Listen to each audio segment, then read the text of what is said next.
환경에 의한 환경을 위한 이야기를 듣습니다. 여기는 GP지기 초대석입니다. 안녕하세요. 팟캐스트 GP지기 초대석입니다. 대한민국 곳곳에서 환경을 위해 힘쓰고 계시는 분들을 모시고 진솔한 이야기를 나눠봅니다. 네, 안녕하세요. 최듀공입니다. 한스쌤 뭐라고요? 최듀공이라고 합니다. 제가 며칠 전에 그린피스 캠페인에서 하는 바다동물 테스트를 해봤었는데 네네네. 거기서 제가 듀공이라고 하더라고요. 그래서 오늘 듀공이라고 인사를 드렸습니다. 알겠습니다. 오늘 듀공쌤이라고 불러드리겠습니다. 오늘은 저희 팟캐스트 100회 특집 방송인데요. 저희 100회까지 올 수 있도록 청취해주시고 또 응원해주신 청취자 여러분께 진심으로 감사의 말씀을 드립니다. 네, 그리고 지난 6월 14일은 팟캐스트 2주년이었었는데요. 저희만 아는 2주년이죠? 네, 저희만 아는 2주년이었는데 많은 분들의 성원 덕분에 지금 2년 동안 팟캐스트를 운영할 수 있었던 것 같습니다. 네. 그래가지고 저희가 이제 2주년도 됐고 100회도 맞이해가지고 팟캐스트 이벤트를 곧 공개할 예정이니까 만관부라고 하죠. 많은 관심 부탁드립니다. 네, 많은 관심 부탁드립니다. 네, 그래서 오늘 100회 특집에 2주년 특집으로 모시는 분들은 어떤 분인가요? 네, 오늘 100회 특집 방송답게 정말 어마어마한 손님들을 모셨는데요. 살짝 힌트를 드리자면 지난 GP지기 초대석에서 모신 류한범 항해사님에 이어서 해양 특집 2편이라고 말씀드릴 수 있을 것 같습니다. 그러면 방송 광고 듣고 오늘의 손님들 바로 모셔보도록 하겠습니다. 안녕하세요. 오늘만 쇼호스트 똑이에요. 오늘 소개할 제품은 바로 크릴 오일입니다. 요즘 사람에겐 필요 없는 크릴 오일 찾으시는 분들 많으시죠? 남극의 펭귄과 고래의 주식인 크릴, 먹지 말고 양보하세요. 크릴 보호와 함께 전 세계 바다의 30%를 보존하기 위해 지금 바로 인터넷 검색창에 그린피스 해양 보호를 검색해보세요. 네, 오늘은 지난 방송에 이어 해양특집 2편, 이거 소희쌤께서 써주셨는데요. 우리가 해양에 왜 관심을 가져야 해양에 대해 함께 이야기해 주실 김연아 그린피스 오션 캠페이너 그리고 남성현 서울대학교 지구환경과학부 교수님을 모셨습니다. 두 분 모두 첫 출연이신데 청취자분들에게 자기소개 부탁드리겠습니다. 네, 안녕하세요. 팟캐스트 통해 처음 인사드리네요. 그린피스 오션 캠페이너 김연아입니다. 반갑습니다. 네, 안녕하세요. 서울대학교 지구환경과학부에서 바다 쪽 해양에 대해서 연구와 교육을 담당하고 있는 해양과학자 남성현입니다. 그린피스 팟캐스트뿐 아니라 제가 팟캐스트 자체가 처음인데 잘 부탁드리겠습니다. 정말요. 영광입니다. 완전 처음 같지 않으신 그런 베테랑 같은 네. 솜씨를 뽐내고 계신데 아닙니다. 처음입니다. 두 분 정말 환영합니다. 연아쌤도 팟캐스트 첫 출연이라고 해주셨는데 오늘 출연하시게 된 이유가 있으신가요? 네, 다들 바다 좋아하시잖아요. 좋아하죠. 그리고 네, 어느덧 여름에 접어들기도 했고요. 오늘은 우리가 좋아하는 바다가 지금 기후위기 시대에서 어떤 역할을 하는지, 그리고 왜 우리가 바다를 보호해야만 하는지에 대해서 팟캐 청취자분들과 이야기 나누고 싶어서 출연하게 됐고요. 네. 특히 바다 앞에 섰을 때 가슴이 뻥 뚫리는 느낌 느껴보신 적 있으시죠? 그쵸. 그쵸. 바라만 봐도 뭔가 뻥 뚫리는 그쵸. 느낌. 네. 그래서 이 느낌이 단지 기분 탓만이 아니었다는 걸 오늘 시간을 통해서 알 수 있게 되실 것 같아요. 정말 기대되는 방송이고요. 특히 남성현 교수님은 팟캐스트 첫 출연인 것뿐만 아니라 그린피스 해양 캠페인 관련해서도 칼럼을 쓰고 계신 걸로 알고 있습니다. 이렇게 그린피스 해양 캠페인에 참여해 주신 특별한 계기가 있으신가요? 사실 그린피스에서 처음 연락 받았을 때 이게 뭐 바쁘기도 했었고 바쁘다는 핑계로 이렇게 거절할까 생각도 아주 잠깐 했었는데 솔직한 심경. 우리 지금 특히 지구 환경이 처한 심각한 위기 네. 이런 거를 해양 환경의 위기를 알리고 또 바다를 살려서 지구를 구해보자는 평소 제 소신을 좀 더 많은 분들께 전할 수 있을 것 같아서 그 다음부터는 적극적으로 참여하기로 이렇게 했습니다. 너무 감사합니다. 네, 감사합니다. 그럼 여기서 이제 제가 퀴즈를 하나 준비해 오셨다고. 준비해 왔는데요. 네. 퀴즈 하니까 무섭네요. 대학생활 생각나고.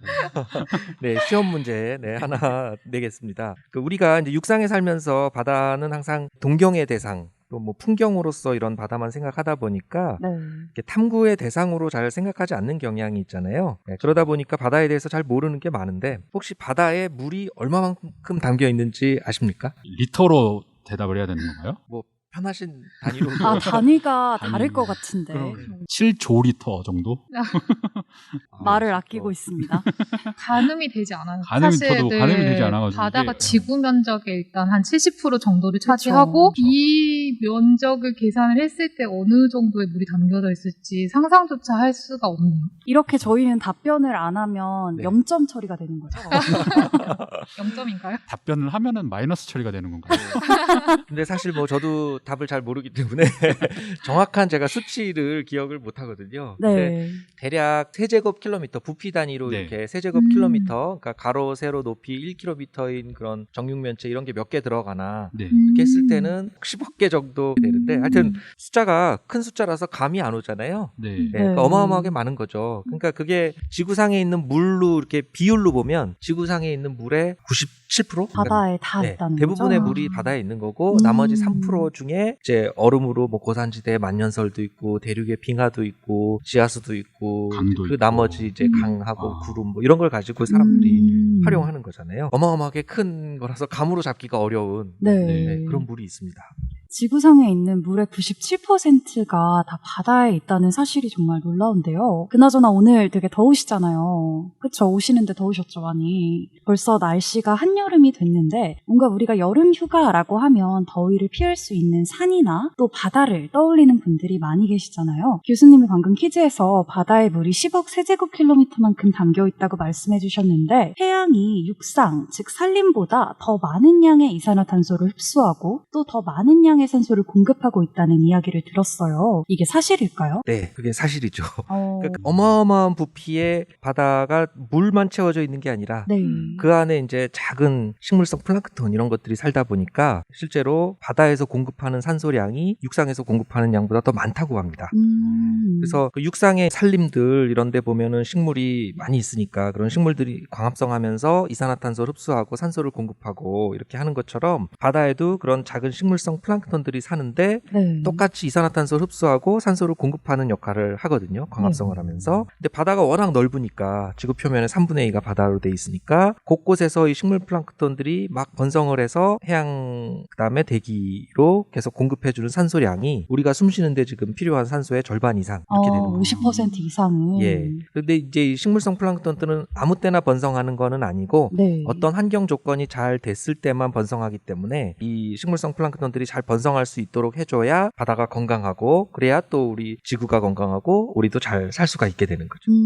정말 작은 식물성 플랑크톤이 아주 큰 역할을 해주고 있는 것 같다는 생각이 드는데요. 그렇다면 이 기후 위기와 해양이 또 밀접한 관련을 가지고 있다고 볼 수 있겠네요. 예, 맞습니다. 기후 위기라고 우리가 이야기를 하는데 사실 기후 위기를 그냥 단순히 지구 온난화 이렇게 표현하면서 그냥 온도 조금 오르고 마는 그런 문제로 오해하는 경우가 많은데 네. 사실은 그런 게 아니라 이 전 지구적인 환경이 총체적으로 변하는 게 이게 기후 문제이거든요. 그래서 지금 해양에서도 그런 기후와 함께 전례 없는 환경 변화들이 지금 감지되고 있어서 네. 여기에 대해서 이제 과학자들이 크게 우려를 하는 중입니다. 이 보통 해류를 타고 바닷물이 이렇게 움직이다 보면 지구 내부에 이제 따뜻한 곳에서 남는 열이 부족한 곳에 공급해주고 하는 것들이 이제 이 해양의 역할인데 이 바닷물이라는 게 데우기가 어렵잖아요. 비열이 크니까. 맞아요. 그렇죠. 데우기가 어려운데 그만큼 한번 데워지면 또 식기도 어렵거든요. 그러니까 많은 열을 흡수하는 특성이 있습니다. 네.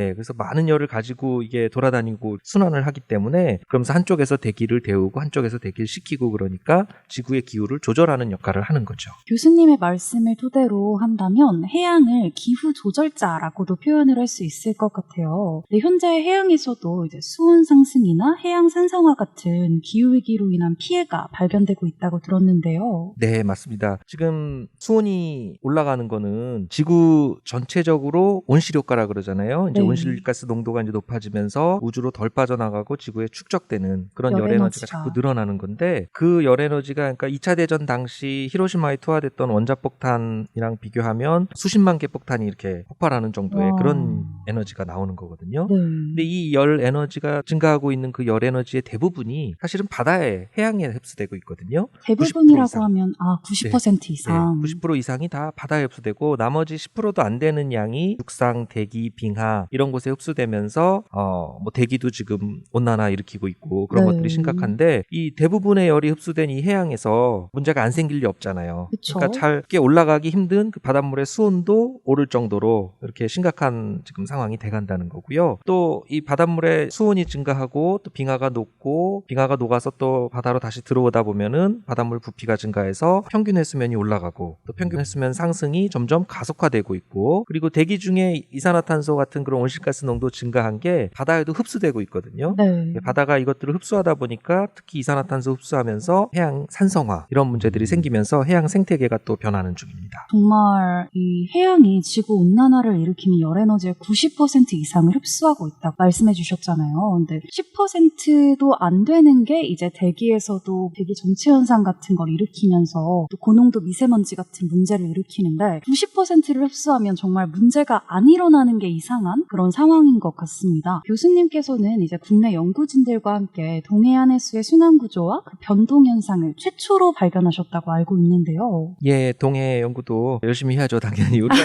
전지구적인 환경도 굉장히 중요하지만 우리는 이제 또 반도국에 살고 있고 네. 북쪽은 또 거의 막혀서 섬이나 다름없는 그런 나라니까 당연히 우리 앞바다라고 할 수 있는 이 동해를 열심히 연구하는 게 아주 중요할 텐데요. 특히 이제 저는 뭐 어릴 때 애국가 1절 첫 단어로 이렇게 등장하는 이 동해에 대해서 남다른 관심이 있어서 원래 오래전부터 그래서 동해 연구를 계속 했었는데 연구를 하다 보니까 이 동해라는 바다가 이 황해나 이쪽 다른 바다랑 좀 다르게 수심도 깊고 네. 예, 또 심해의 용존산소 농도가 태평양의 어느 심해보다도 용존산소 농도가 동해에서 가장 높아요.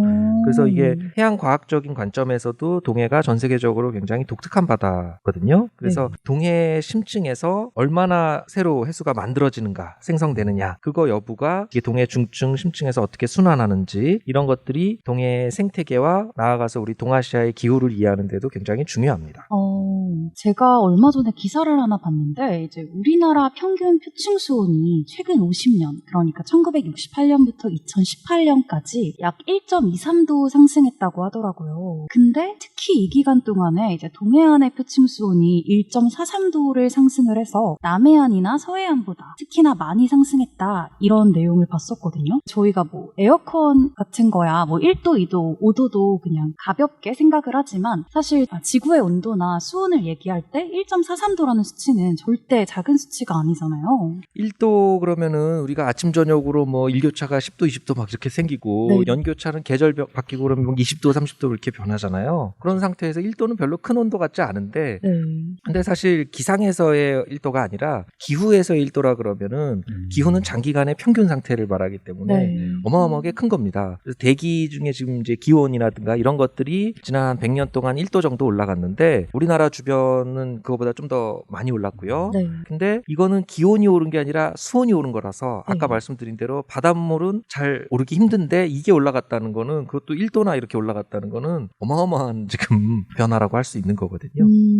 또 교수님께서 앞서서 이 해양 순환의 중요성에 대해 이야기를 해주셨는데 이 순환이 제대로 되지 않으면 또 어떤 문제가 발생할 수 있을까요? 예, 이거는 뭐 쉽게 생각하면은요, 사람도 혈액 순환이 잘 돼야 건강하잖아요. 예, 맞아요. 지구도 이 바다에서 해양 순환이 잘 되고 있을 때 이제 지구가 건강한 거거든요. 아까 동해 말씀드렸는데 이제 동해에서 순환이 제대로 안 되면 동해 내부에 사는 여러 동식물들을 포함해서 이 동해의 생태계가 건강을 잃어가게 되는 거고 결국 동해 생태계가 무너지면 육상에 사는 우리도 여러 가지 기후 재난, 기후 재앙 이런 것들을 이제 겪게 되고 또 수산자원 관리도 어려움을 겪고 바다를 이용하는 여러 가지에서 다 어려움을 겪게 되는 거거든요. 제가 오늘 아침에 혈액순환의 심각성에 대한 기사를 보고 왔었는데 기후 위기로 인한 지구의 해양순환 문제도 심각한 것 같습니다. 그런데 이 문제는 이 해양순환 외에도 바다가 직면한 위기가 있다면 어떤 것들이 있을까요? 예, 아까 이제 동해는 말씀드렸는데 동해가 우리 앞바다고 제가 그래서 이제 관심이 있어서 또 독특한 바다여서 그 연구한다고 말씀드렸잖아요. 네. 별칭이 미니어처 해양입니다.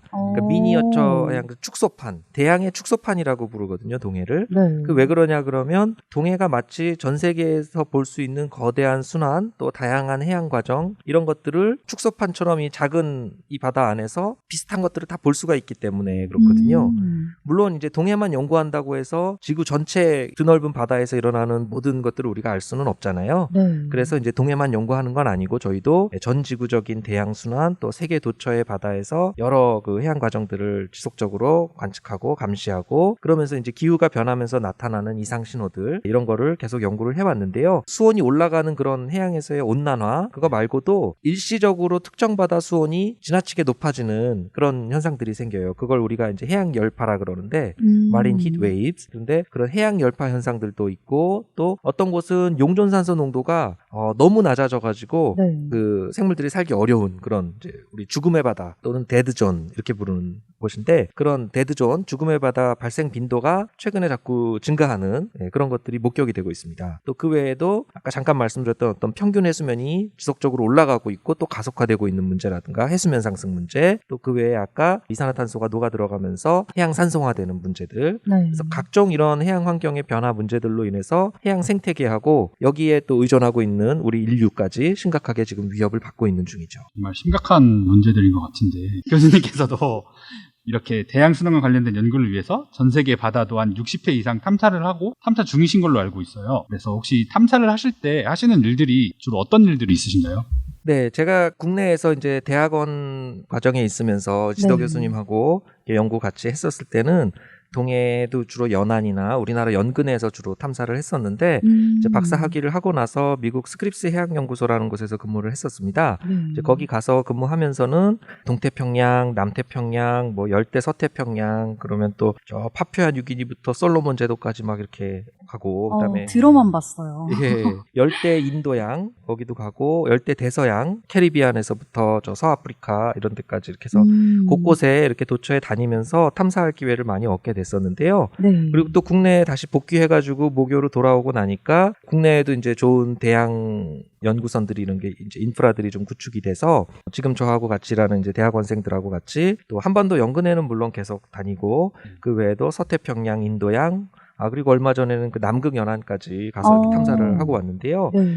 탐사를 하러 가면 이제 연구선에 승선해서 연구선 안에서 이제 생활을 하니까 거기 있으면서 다양한 해양 관측 장비들 이런 것들을 이제 막 크레인으로 깊은 바다에 이렇게 내렸다가 올렸다가 하기도 하고 또 어떤 저희가 없어도 계속 관측할 수 있도록 연구선이 돌아가도 계속 관측할 수 있도록 거기에다가 뭐 무인 해양 관측 장비들 이런 것들을 설치를 해두고 네. 또 그게 이동형도 있고 고정형도 있는데 그런 데서 각종 환경 데이터들을 수집해서 인공위성을 통해서 이제 데이터를 보내주거든요.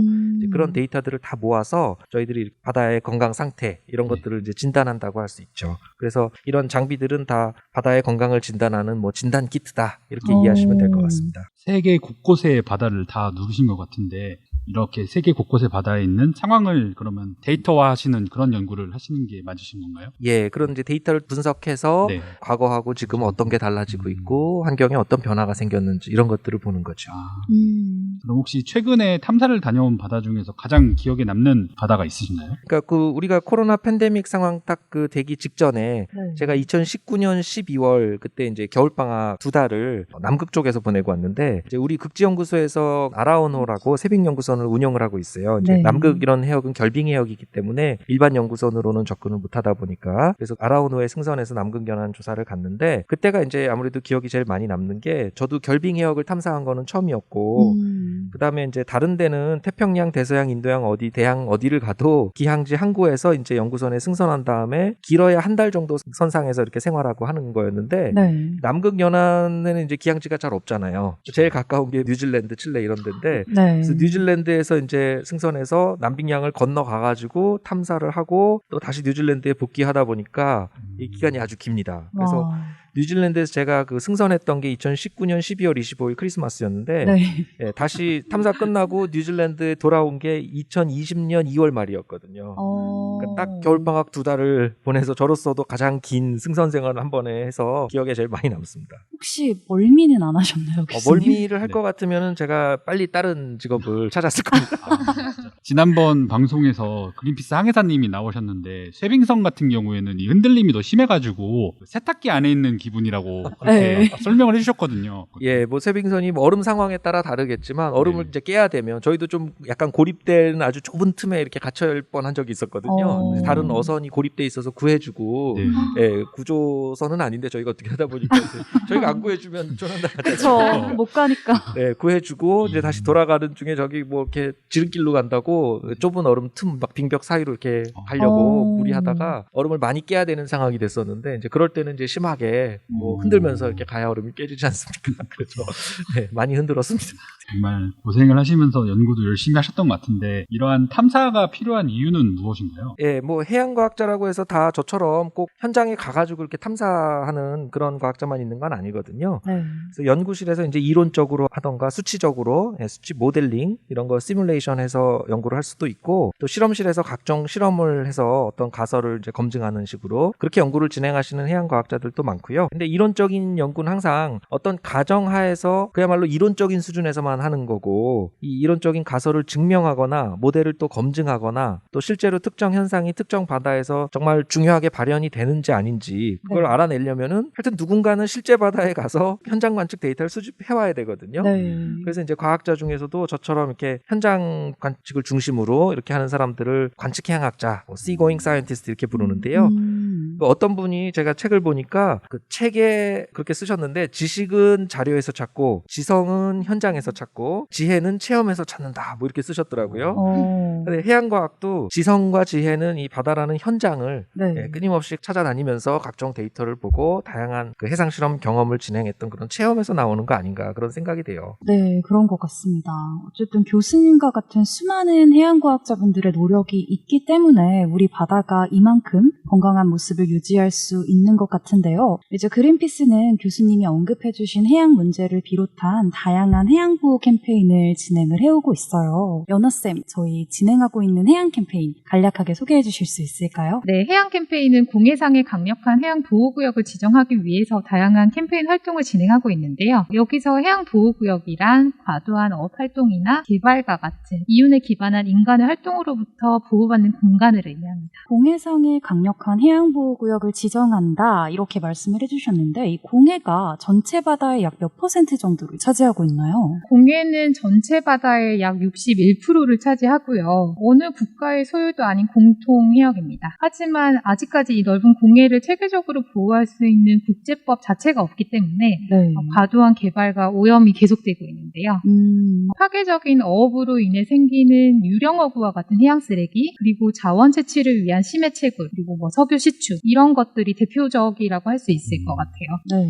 네, 이렇게 훼손되고 있는 공해 보호를 위한 강력한 제도를 마련하고 그리고 세계 각국 정부가 공해 보호를 위해서 적극적인 의사결정을 할 수 있도록 저희 그린피스에서는 캠페인을 진행하고 있고요. 서울뿐만이 아니라 서울을 포함해서 전 세계 20여 개 군데의 그린피스 사무소에서 해양보호 캠페인을 진행하고 있어요. 네, 방금 소개해주신 캠페인 이외에도 2030년까지 공해 30%를 보호구역으로 지정하는 이른바 30x30 캠페인도 진행 중이잖아요. 네, 맞아요. 저희가 바다위기 해결을 위해서 과학자들은 2030년까지 전 세계 바다 30%를 완전하게 보호해야 한다는 즉 30x30 방식을 주장하고 있고요. 강력한 해양보호구역 지정이 우선돼야 한다고 강조를 하고 있습니다. 네, 그 독일과 영국, 스페인 등을 포함한 전 세계 60여 국에서는 이미 30x30을 공식적으로 지지해오고 있다고 들었어요. 네, 국제사회도 이런 과학자들의 의견을 적극적으로 반영을 해서 다양한 국제해양환경협정에서 30x30을 글로벌 해양환경 보전 목표로 삼고 있고요. 님께서 말씀해 주셨던 영국, 독일, 스페인 등 지금은 80여 개 나라가 30x30에 대한 지지를 이미 이미 밝혔고요. 네.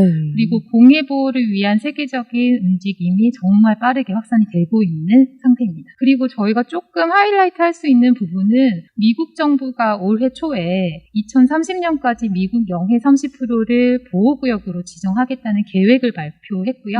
그리고 6월 중순이죠. 얼마 전이죠.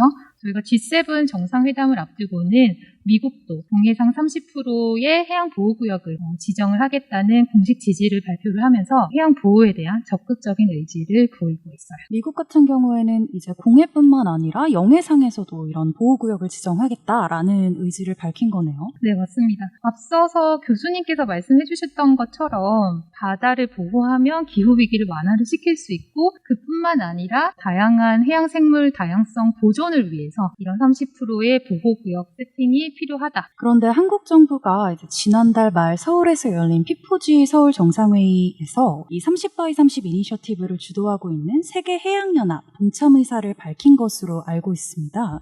한국은 사실 올해 초에 해양환경 종합계획에서 국내 보호구역 면적을 기존의 9.2%에서 20%까지 확대한다고 밝히면서 한국 영해보호에 대한 의지는 보였지만 네. 공해상의 보호구역 지정에 대한 공식적인 지지 의사는 밝히지 않고 있었습니다. 그래서 이제 그린피스와 또 시민분들이 나선 게 아닐까요? 네, 맞습니다. 저희 서울사무소에서는 이러한 한국 정부의 태도를 개선시키고 그리고 보다 많은 시민분들이 해양 보호에 대한 인식 증대를 하실 수 있게 하기 위해서 2019년부터 해양보호구역 지정을 위한 다양한 캠페인 활동을 진행했는데요. 네. 대표적으로 조금 말씀을 해드려보면 19년 10월에 해운대 대형고래 샌드아트 퍼포먼스 그리고 펭귄 보호 메시지를 담은 광화문에서 진행한 펭귄 얼음조각 전시 그리고 2,000명의 어린이가 참여를 했어요. 작년 12월에 진행한 바다보호 그린그리기 챌린지 등이 대표적인 활동입니다. 네, 정말 시민분들이 쉽게 참여하실 수 있는 그런 캠페인들이었네요. 네, 맞아요. 그리고 조금 강조를 드리고 싶었던 내용은 사실 지난 5월 말에 서울에서 P4G 정상회의가 열렸었잖아요. 네. P4G 정상회의를 앞두고 해양보호구역 확대를 위한 한국 정부의 공식 지지 선언을 촉구하는 퍼포먼스를 정상회의 개최 장소죠. 동대문 디자인 플라자 앞에서 이런 퍼포먼스를 진행을 하기도 했었습니다. 그래서 또 변화가 있었죠. 네, 마침내 한국 정부는 P4G 정상회의 개회식에서 2030년까지 공해상 30%를 보호구역으로 지정하는 세계해양연합에 동참하겠다는 공식 의사를 밝혔고요. 그리고 공해보호를 위한 이런 세계적인 대열에 동참을 했습니다. 그러면 이 30x30을 지지하는 80여 개국에 이제 우리나라도 포함이 됐다고 생각을 하면 좋겠네요. 네, 맞아요. 근데 이 30x30의 지지 의사가 또 구호에 그치지 않으려면 이행 의지도 굉장히 중요할 것 같은데요. 네, 그렇죠. 선언보다 더 중요한 게 실제로 이행하고 실천을 하는 것인데요. 한국 정부가 해양보호구역 지정을 통해 얻을 수 있는 이익을 이해를 하는 게 중요하고요. 그리고 기후변화 대응에 큰 역할을 하는 바다보호를 위해서 국제사회 구성원으로서 책임을 다하는 게 정말 중요합니다. 네. 이런 선언에만 그치지 말고 이 약속을 책임있게 지켜나가기 위해서는 UN 해양생물 다양성 보전 협약 회의에서 공해보호구역 지정과 이행을 보장하는 강력한 조약이 만들어질 수 있도록 적극적인 의사결정을 펼쳐야 합니다. 그리고 이번 달 8일이죠. 세계해양의 날에 또 그린피스가 관련된 보고서를 발간했었죠. 네, 맞아요. 저희가 그 세계해양의 날을 기념을 해서 해양보호구역 보고서를 발간을 했는데요. 이 보고서에는 현재 바다가 처한 위기, 그리고 위기의 해결책인 해양보호구역이 가져다주는 혜택 등에 대한 내용도 담았고 네. 그리고 뿐만 아니라 이 해양 보호를 위해서 한국 정부가 어떤 역할을 수행을 해야 하는지에 대한 내용들이 함께 담겨져 있습니다. 그래서 청취자 여러분들 중에서도 이 바다 보호에 대해서 보다 폭넓은 정보를 원하시는 분이 계시다면 저희 그린피스 홈페이지에서 해양 보호구역 보고서를 읽어보시는 것도 좋을 것 같아요. 방금 말씀해주신 보고서 제목이 무엇인가요? 네, 보고서 이름이 조금 긴데요. 네. 위기의 바다를 위한 해결책 해양 보호구역입니다. 그렇게 길진 네, 않은데요? 길어요? 생각보다 길진 않은데. 그런가요? 그러면은 청취자들 분들에게 이 해양보호구역 보고서의 맛보기로 미리 듣기도 있고 예고편도 있잖아요. 이 해양보호구역의 중요성에 대해서 살짝 말씀해 주시면 좋을 것 같은데 교수님 생각하시기는 그런 해양보호구역 지정이 필요한 이유는 무엇일까요? 네, 뭐 해양보호구역 지정이 필요한 이유는 바로 바다를 살리기 위해서 그런 거죠. 예, 제가 뭐 바다를 살려서 오늘의 지구 환경 위기를 풀자 뭐 이렇게 말씀을 드렸는데 네. 바다를 살리는 길이 간단합니다. 의외로 그냥 냅두면 됩니다. 그냥 냅두면 되는데 안 건들면 냅두지를 되는 않으니까 계속 파괴가 되는 거죠. 네. 그래서 인간이 바다를 과학적으로 아직 제대로 잘 알지도 못하는데 자꾸 지속 가능하지 않은 방식으로 이렇게 활용을 하다 보니까 네. 인간 활동 때문에 각종 해양 오염, 생태계 파괴 이런 것들이 있는 거잖아요. 그래서 그걸 멈추면 저절로 깨끗하고 건강한 바다가 나타납니다. 그래서 이 드넓은 바다의 상당 부분이 지금 하여튼 공해로 돼 있다고 아까 말씀하셨잖아요. 네. 근데 이 공해라서 관리가 좀 어렵잖아요. 그래서 그대로 두면은 해양 오염 때문에 또 우리 해양 생태계에 미치는 악영향이 극심하니까 네. 이걸 해양보호구역으로 지정을 딱 해서 적어도 이 구역에서만은 인간 활동을 못하고 더 이상 오염시키지 말자. 그렇게 규제하고 관리하자. 그러니까 바다 살리려면 꼭 필요한 거죠. 네. 네, 교수님께서 말씀해주신 것처럼 해양보호구역은 인간의 활동을 최소화하고 해양 생태계가 회복할 수 있는 시간과 공간을 제공할 수 있는 그런 제도인데요. 네. 강력한 해양보호구역 지정을 통해서 우리가 누릴 수 있는 혜택 또한 아주 큽니다. 강력한 해양보호구역이 지정이 되면 기후위기 완화뿐만이 아니라 지속 가능한 어족 자원의 유지에서부터 그리고 바다 인근의 지역민들이 경제적 이익 혜택까지 받을 수 있는 그런 혜택이 정말 다양합니다. 기후위기 완화부터 어족자원 유지, 뭐 경제적 이익까지 정말 해양보호구역이 지정되면은 1타 몇 피가 되는지 모르겠네요. 그래서 점이 많은 해양보호구역이 지금 현재는 어느 정도 지정이 되어 있나요? 2019년 2월 기준으로 말씀을 드리면 공해에서 해양보호구역으로 지정된 면적은 1.2%도 되지 않는 실정입니다. 그리고 앞서서 말씀드렸던 것처럼 뭐 어업이나 자원 채취 등과 같은 인간들의 활동이 절대적으로 제한된 절대보전 해역은 단 0.8%에 불과합니다. 거의 없다고 봐도 무방하겠네요. 맞아요. 진짜 앞에서 여러 국가들이 30바이 30을 지지한다고는 하지만 아직 많이 부족한 것 같긴 하네요. 보호구역들이 점점 확장되고 있는 것 같은데 해양보호구역이 지정이 되면은 지정되기 전보다 혹시 더 가시적인 성과나 효과 같은 것들이 나타나고 있나요? 네, 이 부분에 대해서 정말 많은 분들이 궁금해 하실 것 같아요. 네, 대체 정말 뭐가 바뀌는지. 그쵸. 대체 어떤 혜택이 있길래 이렇게 해양보호구역을 확대를 해야 한다고 목소리를 높이냐. 네. 그래서 제가 조금 말씀을 드리고 싶은데 보호구역의 효과를 측정하기 위해서 생물량, 개체수, 그리고 개체 크기는 좋은 지표가 되는데요. 다수의 과학 연구를 분석해본 결과 인간 활동이 전면 금지된 해역 내의 어류 생물량은 비보호구역, 보호구역으로 지정되지 않은 곳에 비해서 670%에 달한다고 나와 있고요. 6배에서 7배. 그렇습니다. 그리고 생물의 개체수 같은 경우는 비보호구역의 밀도보다 1.5배 이상 높은 것으로 밝혀졌다고 해요.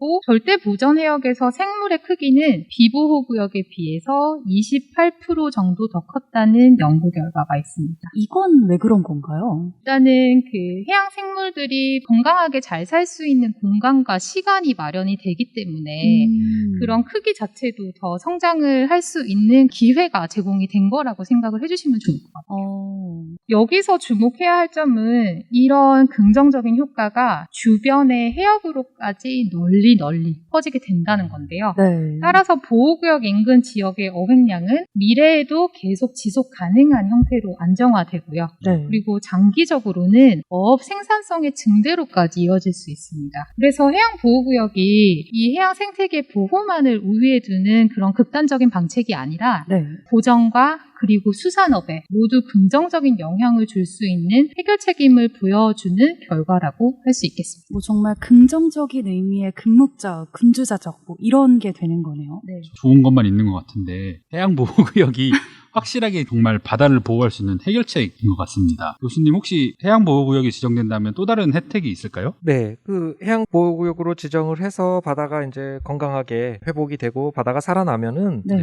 우리한테 먹거리, 일자리 이런 거 제공하는 것뿐만 아니라 네. 우리한테 또 이 바다를 찾는 모든 사람들이 심신을 회복할 수 있는 또 그런 공간이 또 바다잖아요. 그래서 바다가 굉장히 놀라운 치유 기능, 또 힐링 이런 기능들이 있는데 제가 얼마 전에 그 넷플릭스에 한 다큐멘터리를 봤거든요. 네. 나의 문어 선생님이라는 다큐인데 저도 봤어요. 보셨어요? 네. 아, 네네. 그거 보고 나니까 거기 이제 그 다큐멘터리에 보면은 대서양 연안에 아주 작은 바닷가인데 거기 바닷속에 사는 문어하고 그 다큐멘터리 감독이 이렇게 깊은 정서적인 교감을 하잖아요. 그렇게 교감을 하면서 이 감독이 그 전에 굉장히 피폐했던 본인의 삶을 완전하게 치유를 받는 네. 그런 과정을 그대로 볼 수 있고 나중에는 이제 아들하고 같이 잠수하면서 아들한테도 그런 경이로운 자연을 또 가르치고 그래서 이 바다라는 자연이 우리가 소중히 여기고 건강하게 잘 살려내면은 그러면 우리를 치유하고 또 영감도 주고 네. 엄청난 자연 서비스 혜택을 제공하는 그런 자연이 되는 거죠. 혹시 청취자분들 중에서 이 나의 문어 선생님을 아직 안 보신 분들이 계신다면 정말 바다나 뭐 문어 같은 생물에 관심이 없더라도 너무 영상미가 아름다워요. 네. 그래서 좀 힐링용으로 한번 시청을 하시기를 권장드립니다. 네, 강추입니다.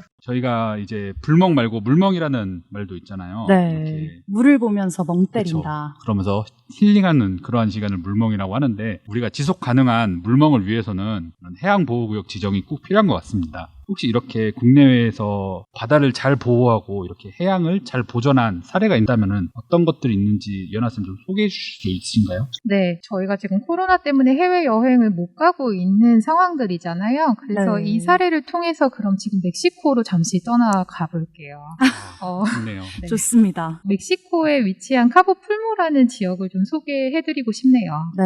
카보풀모는 많은 바다 생물들의 서식지고 멕시코 바다의 보물 창고라고도 불렸던 곳이었는데 이렇게 해양 생태계가 풍부하다 보니까 수십 년간 개발이 계속되어서 90년대 초에는 바다가 심각하게 파괴되기 시작했습니다. 이렇게 빠르게 훼손되는 바다의 심각성을 느낀 카보풀모 주민들이 해당 해역에서 어업 금지를 스스로 자청을 했고요. 네. 그러면서 바다를 직접 보호했고 그리고 뿐만 아니라 국제 과학자들의 도움을 받아서 카보풀모를 보호구역으로 지정할 수 있도록 정부 로비 활동까지 펼치기도 했다고 합니다. 이런 주민들의 노력으로 마침내 이 카보풀모는 1995년 해양보호구역으로 지정되면서 국립공원으로 재탄생했고요. 네. 네. 그리고 기존 5%에 불과했던 보호구역이 35%까지나 확대됐고 그리고 어업 또한 전면 금지되었습니다. 이 카보풀모가 보호구역으로 지정되고 어떤 긍정적인 효과들이 있는지 좀 네. 궁금하실 것 같아요. 네. 그래서 저희가 한번 살펴봤는데 1995년에 그 해양보호구역으로 지정이 되고 15년쯤 지난 2009년에 해양 생태계가 얼마나 회복을 했는지 측정하기 위해서 연구가 진행이 됐는데요. 1999년부터 2009년까지 총 어류 생물량이 460% 이상 증가했고 10년 만에 이 정도의 성과가 나올 수 있다는 게 정말 놀랍네요. 너무 놀라운 결과죠. 그리고 보호구역 내 해양생물 종다양성이 1999년에는 15종에서 2009년에는 25종으로 크게 증가된 것을 확인했습니다. 와, 정말 이 사례를 딱 들으니까 이 해양보호구역이라는 거의 중요성이 더 좀 체감으로 와닿는 것 같은데요. 이미 지정된 해양보호구역에 대한 관심도 중요하지만 또 앞으로 지정될 해양보호구역에 대한 관심도 굉장히 중요할 것 같다는 생각이 듭니다.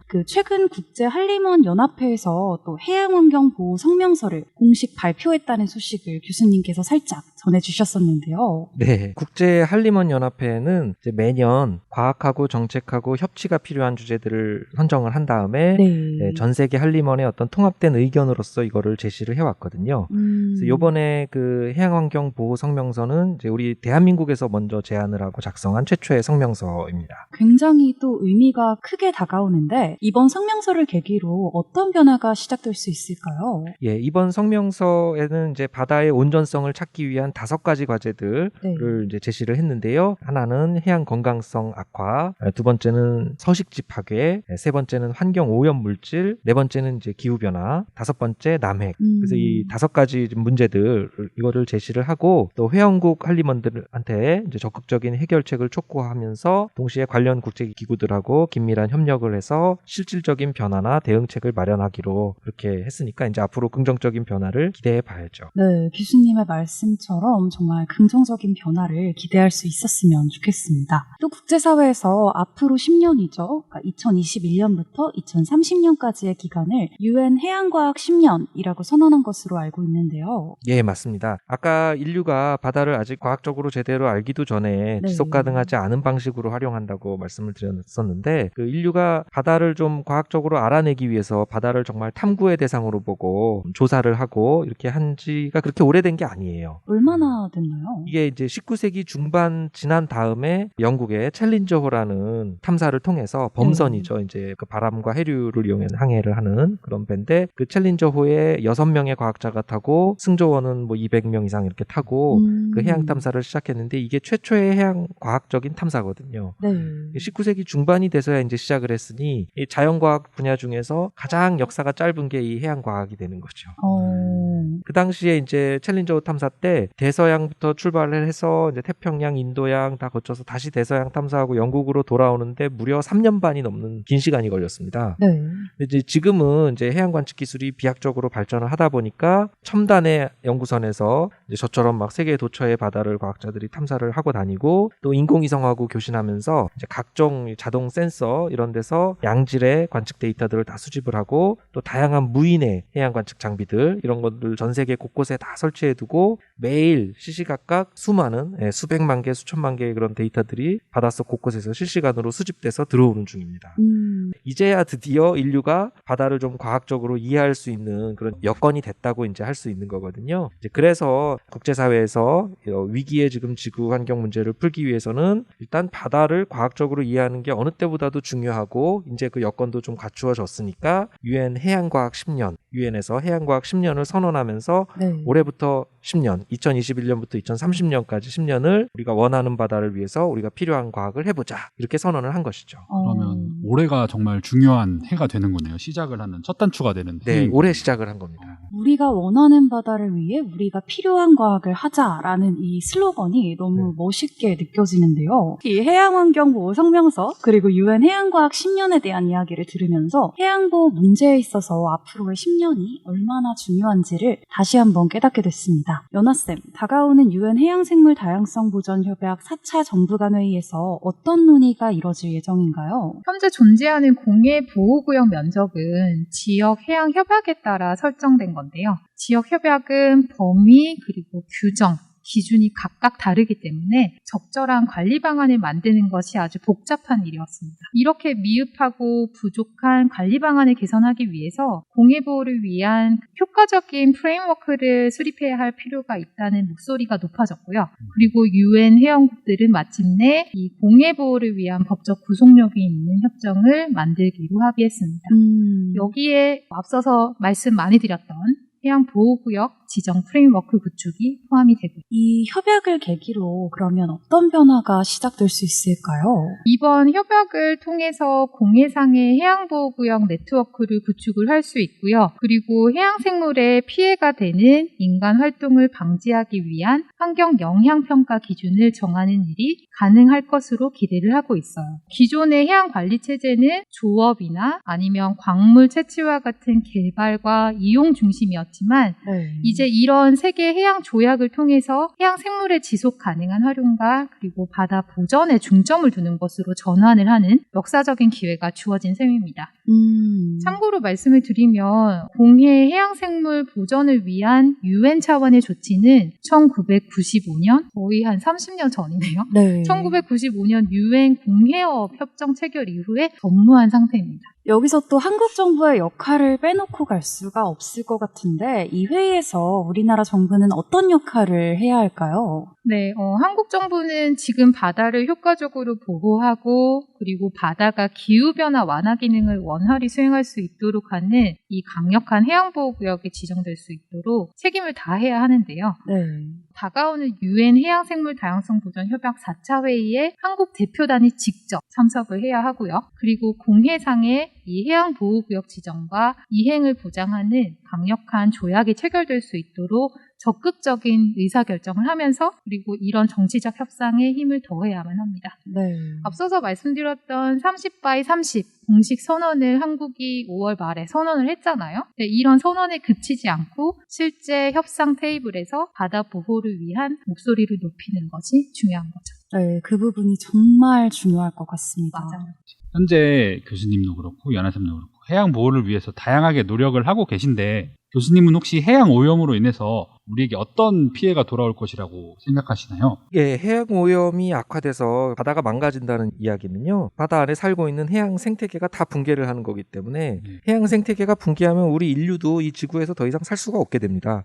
한마디로 다 죽는다는 이야기죠. 그러니까 바다 없는 지구는 상상하기가 어렵다는 건데요. 네. 아까 어마어마하게 많은 물을 지금 가지고 있는 게 바다라 그랬잖아요. 네. 그러니까 인류가 알게 모르게 육상에 살지만 바다에 많이 의존을 하고 있어서 바다가 황폐화되는 경우에는 결국 인류도 지구에서 생존이 아예 불가능해지는 겁니다. 약간 그런 것 같아요. 이제 우리 몸의 70%를 물이 구성한다처럼 지구의 70%를 또 물이 구성한다 이렇게 생각을 하면 교수님 말씀에도 공감이 가는 것 같습니다. 그리고 그 우리 몸의 70%도 이제 물이 없어지거나 이러면은 엄청 심각한 몸에 변화가 생기죠. 상황들이 생기잖아요. 위험한 상황들이. 그만큼 지구에서도 70%의 물을 잘 보호하는 게 중요할 것 같은데 국제사회에서는 이런 기후위기 대응이나 아니면 해양보호를 위해서 시간이 어느 정도 남았다라고 얘기하고 있나요? 그러니까 유엔 해양과학 10년을 해서 2030년까지 우리가 해양과학을 통해서 얻어야 될 성과를 이제 제시를 한 건데요. 네. 그게 이제 깨끗한 바다, 건강하고 회복력이 강한 바다, 예측이 가능한 바다, 또 안전한 바다, 지속 가능하고 생산적인 바다, 그다음에 투명하고 접근 가능한 바다, 그리고 영감을 주고 함께하는 바다, 이런 것들을 이제 성과로 제시를 했는데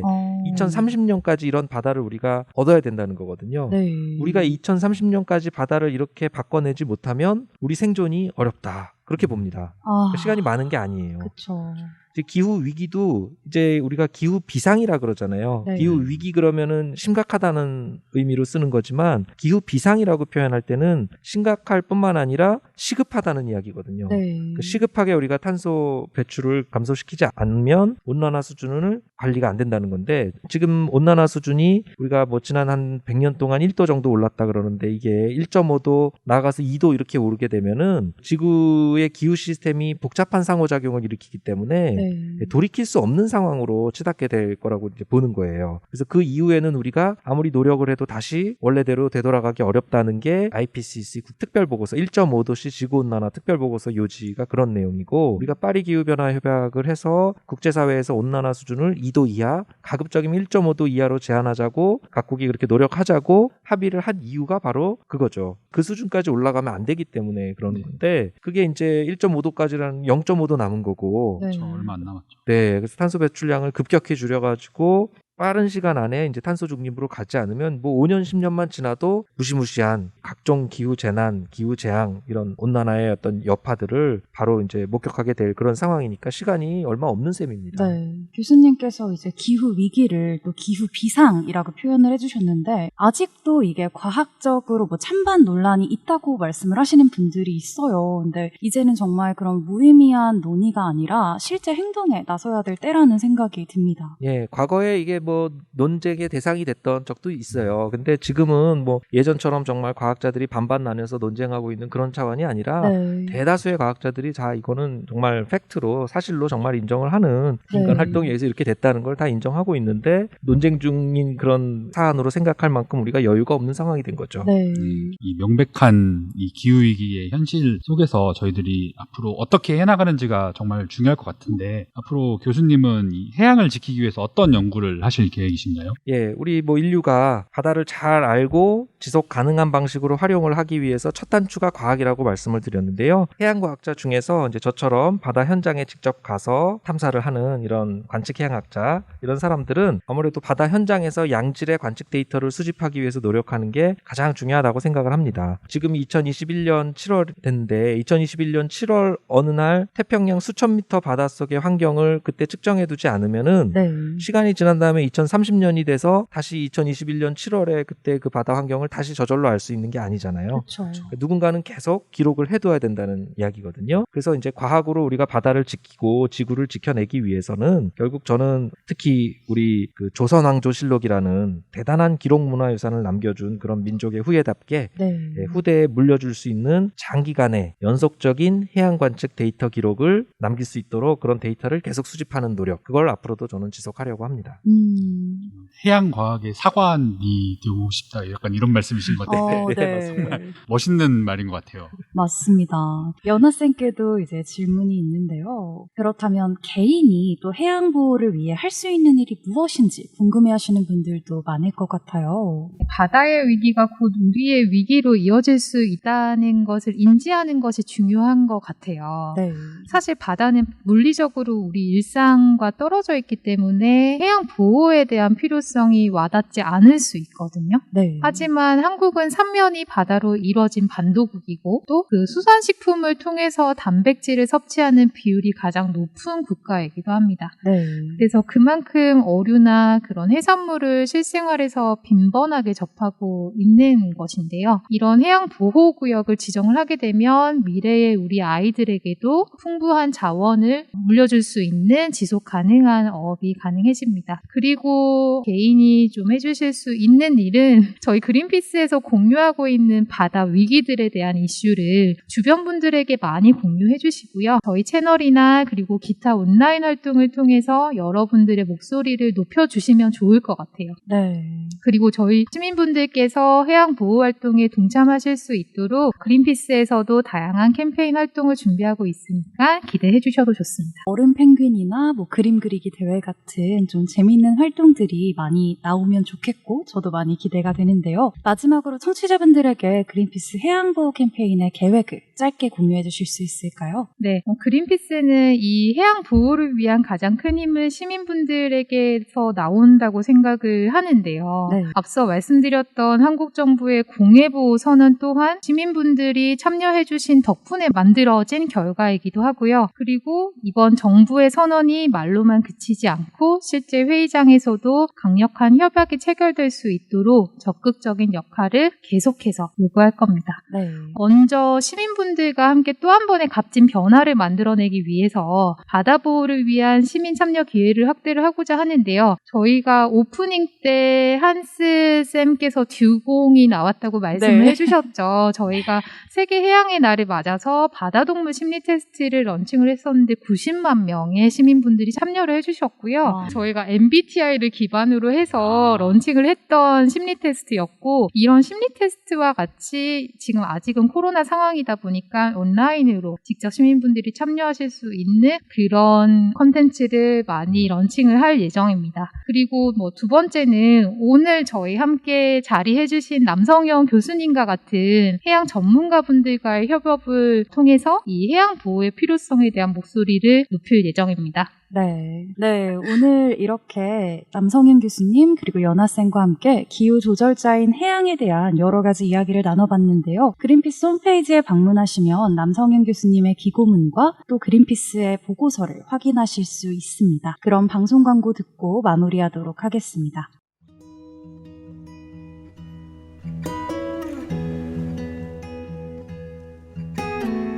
이 방송은 여러분의 소중한 후원으로 만들어집니다. 국제환경단체 그린피스 서울사무소에 후원해주실 분들은 네이버에서 그린피스 팟캐를 검색하시면 쉽게 후원에 참여해주실 수 있습니다.